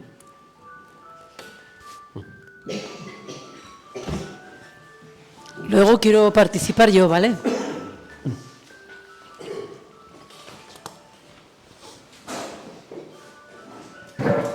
Arratsaldeon. Bueno, dos hitos que le pregunto al conferenciante. La estatua de los fueros, la inauguración, y otro hito, la desaparición o tierra encima de Caja Navarra. Sí, bueno, el caso, como sabéis, el caso de los monumentos de los fueros es una cosa curiosa, que es un monumento sin inaugurar, ¿no? Nunca se ha inaugurado el monumento de los fueros. Yo a veces me planteo si no es mejor dejarlo sin inaugurar, porque para inaugurarlo mal, no sé, yo creo que podría ser una cosa que en un momento determinado tuviera un nivel simbólico muy fuerte, pero siempre que fuera, yo creo, con una propuesta concreta, ¿no? O sea, igual cuando lográramos que hubiera un acuerdo, que hubiera un avance en algo, ¿no? O sea, a mí no me molesta que no esté inaugurado, porque pienso en algunas inauguraciones que habrían hecho y me dan para atrás, ¿no? O sea, decir, porque, ¿no? Es decir, para hacerlo mal es mejor no hacerlo, ya está, ahí está, sigue siendo un símbolo, no está, o sea, para inaugurarlo mal, y yo creo que existe mucho riesgo de que se inaugurara mal, ¿no? De que se inaugurara con una interpretación que igual no es, ¿no? Yo tengo mis dudas, pero es verdad que llama la atención, pero es un poco sintomático de que ahí hay un problema no resuelto, ¿no? O sea, es decir, además, muchas veces nos reunimos allí. no, hombre, es el símbolo político de Navarra más importante para todo el mundo, además, todo el mundo, o sea, tú miras todos los colores y todo tipo de cosas y todo el mundo lo presenta las cosas ahí, ¿no? O sea, porque además como hay varios símbolos y tal, cada uno entiende, pero claro, no, hay una cosa clara, ¿no? Hay una representación de Navarra femenina y hay una representación de la ley, y la representación por encima, ¿no? La como expresión, claro, una representación de eso, o sea, en realidad es un monumento, ya sé que hay gente que no le gustará, pero es un monumento a la soberanía. O sea, la soberanía entendido como autogobierno, ¿no? Ahí no hay España por ningún lado, es decir, ahí es una comunidad que se gobierna a sí misma, eso es lo que simboliza, ¿no?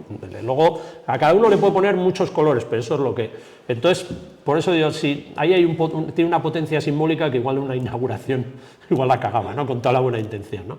Y lo otro decías... Caja Navarra. Caja Navarra, sí. Bueno, el tema de Caja Navarra, claro, ahora ya es una tendencia general, ¿no? O sea, lo que llamamos neoliberalismo, que es una fase del capitalismo, lo que hizo es centralizar los bancos, ¿no? Todo el mundo financiero, y fue a cargarse todas las entidades financieras que no tenían solo, o sea, porque había entidades, ahora ya no estamos, hay bancos alternativos, hay bancos de crédito populares que han creado FIAR, están ahí algunos que han creado asociaciones populares, pero en general todos los bancos son bancos industriales, o sea, bancos comerciales, que les mueve el negocio y nada más que el negocio, ¿no?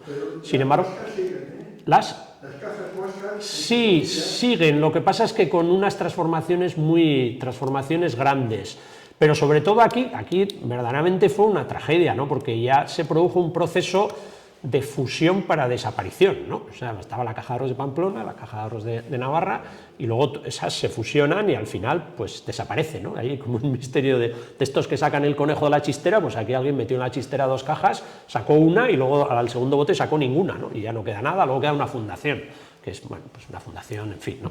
Yo creo que es una tragedia, porque, y desde el punto de vista de la identidad, pues esta es otra de las cosas que tiene que ver con lo que hablaba antes el compañero. O sea, si tú tienes una banca pública, pues puedes, por ejemplo, manejar la política de vivienda de otra manera, porque tú puedes organizar la política de préstamos. O sea, una combinación de gran construcción de vivienda pública o protegida y con una política de préstamos que tú puedes intervenir, mientras si no tienes una banca pública no puedes intervenir. Pues entonces yo creo que eso ha sido una auténtica tragedia, ¿no?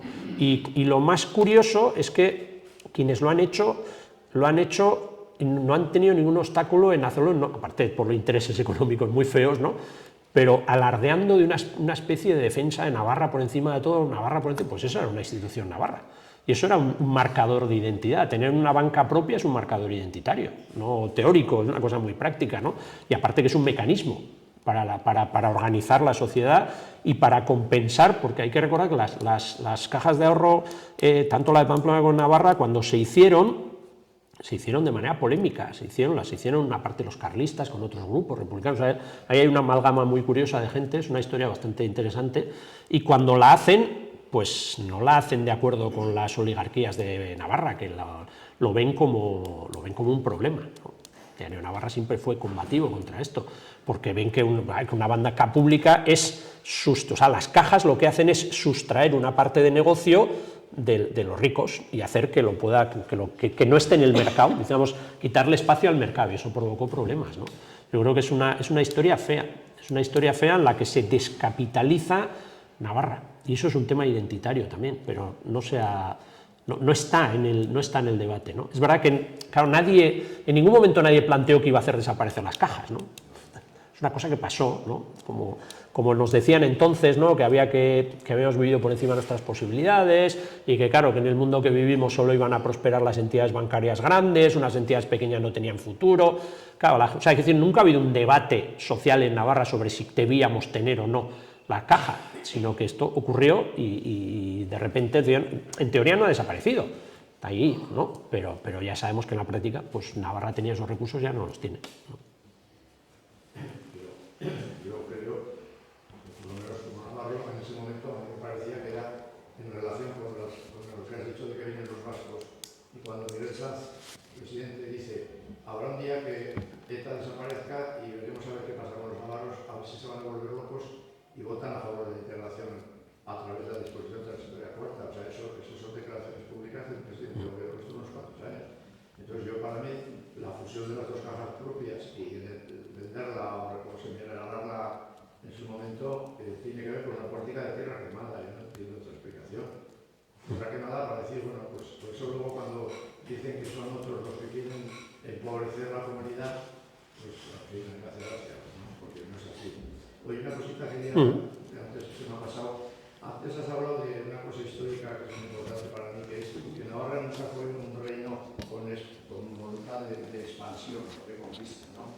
Yo creo que nuestros antepasados eran conscientes de que lugares estaban situados y que se dedicaban más a defender ese territorio, que es una cosa básica en las comunidades humanas, ¿no?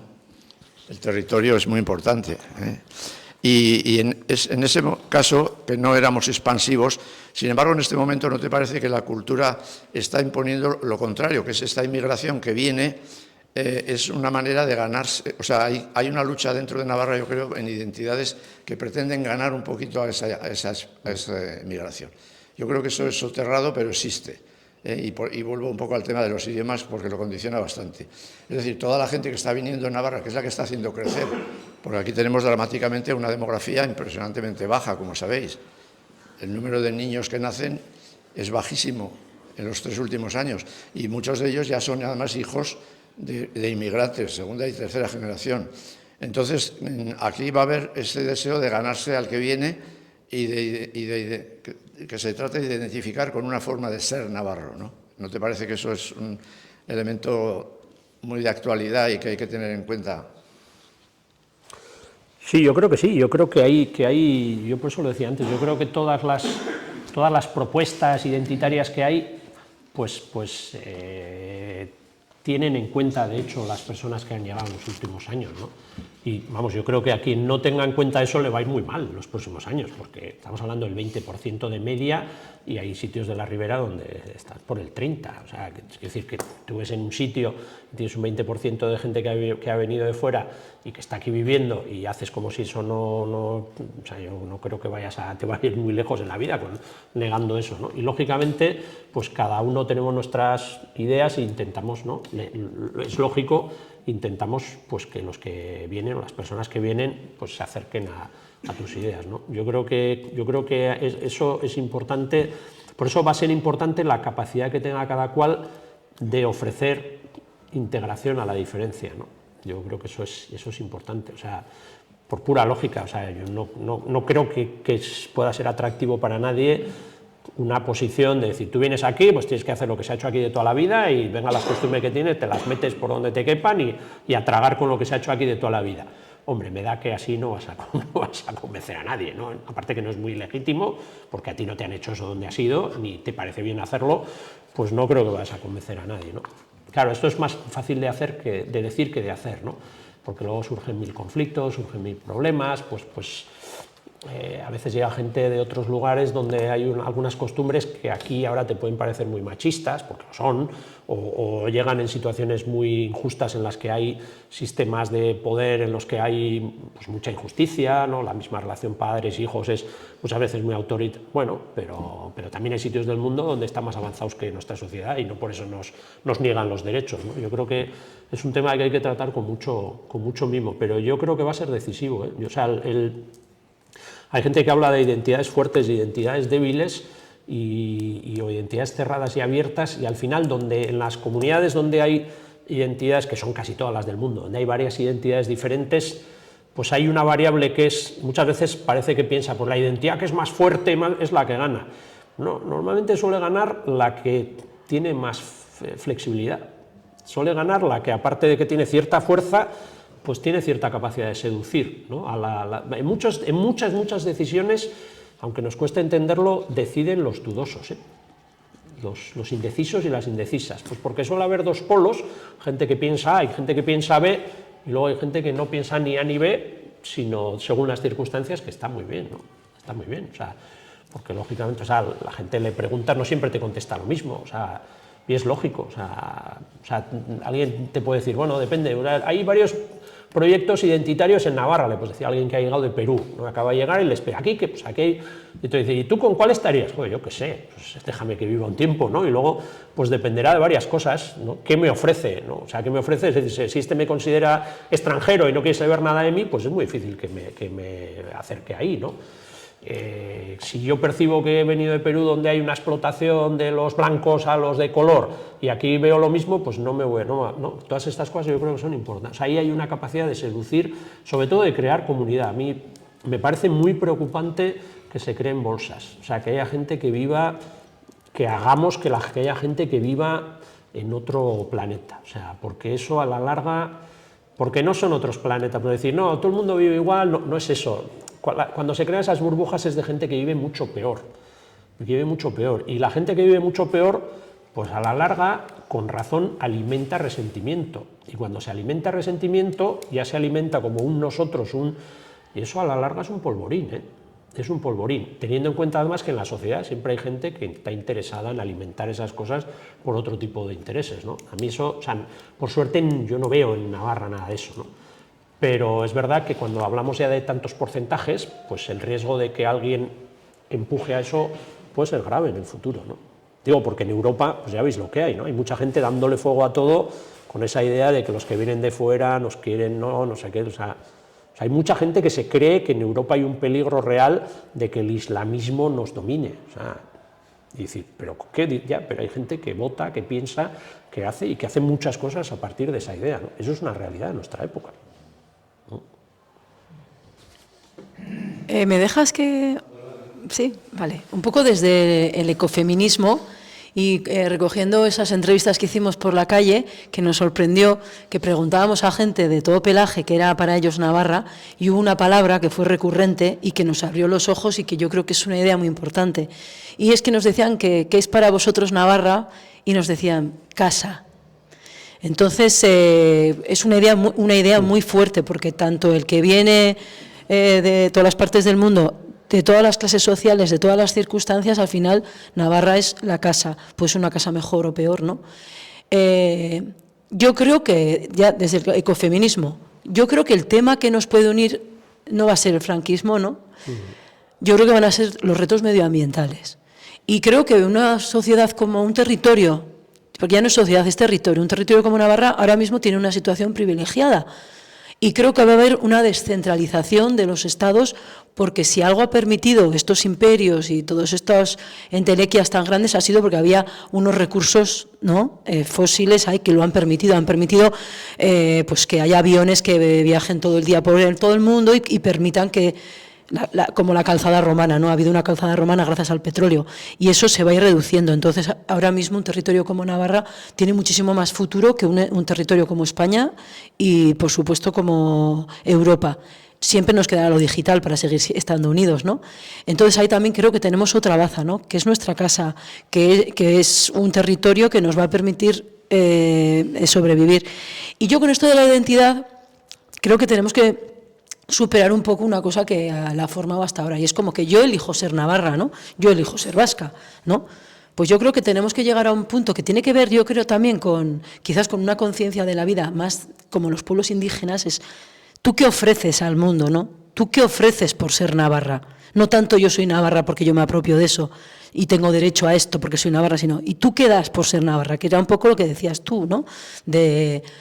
Pues ofrezco unas relaciones igualitarias, ofrezco un cuidado del medio ambiente, ofrezco una solidaridad con cualquier persona del mundo, ofrezco unos recursos que no me los quedo solos para mí, sino que los reparto con todo el que va viniendo.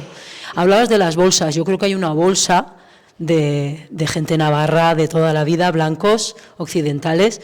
Yo lo he visto en la escuela pública vasca, hay una bolsa de padres y madres y niños que creen que Navarra sigue siendo la Navarra de los años 90, y hay una segregación de criaturas que es muy peligroso por las dos partes.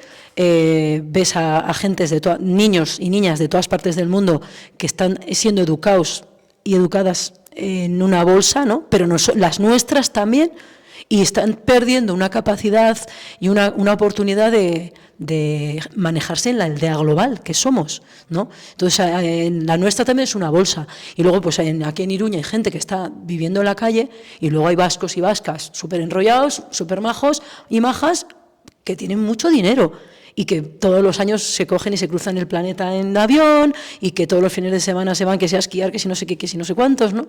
Entonces ahí también vamos a ver, porque quizás la identidad del futuro sea una identidad que tenga en cuenta el planeta de otra manera. Entonces quizás no es tanto ser navarro, o sea, ser vasco o ser peruano, sino ser alguien consciente de que necesitamos un territorio y que ese territorio necesita unas actitudes por nuestra parte. Yo creo que estamos en un momento de revolución y que hay cosas que siempre van a estar ahí, la identidad tal, pero que tenemos que empezar a verlas de manera revolucionaria. Creo que los tiempos son apasionantes y pueden llegar a ser súper positivos si utilizamos la capacidad de adaptación, que es un ejercicio intelectual sobre todo.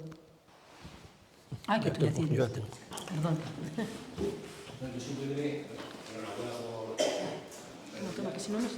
Quería una de las cosas de identidad que no has tocado, que yo creo que es importante para conseguir la identidad, al menos de los que defendemos, como es mi caso, pues una identidad vasca, una en Navarra, una identidad nacionalista, abertzale, vamos a llamarle como queramos, es el tema de los medios de comunicación. Y simplemente quería daros un tema, una información. En estos momentos, por ejemplo, la radiotelevisión pública, la radiotelevisión española, hay un proceso de oposiciones. Y digo para que veáis un poco por dónde van los tiros. Estas oposiciones a nivel de todo estatal. En Cataluña el perfil de todos los redactores es en catalán, en Baleares el perfil de todos los redactores es en mallorquín, en Valencia el perfil de todos los redactores es en valenciano, en Galicia el perfil de todos los redactores es, no sé cuántas plazas son, en total son 300 en España, son el 100% en Galicia, en Comunidad Autónoma Vasca no hay ninguna plaza de redactor y en Navarra hay 9. ¿Sabéis cuántas plazas tiene el perfil en euskera de las 9? 0. Y eso que en televisión española aquí en Navarra, pues se hace dentro de los 2 informativos, tiene un informativo en euskera, o sea, un resumen, perdón, Arín, que está externalizado, y en Radio Nacional de España, que hay un montón de horas de emisión, el euskera es 0 patatero. Ya sé que estoy hablando del euskera, pero bueno, es que yo identifico bastante el tema identitario con el tema lingüístico. Simplemente era una información que os quería trasladar.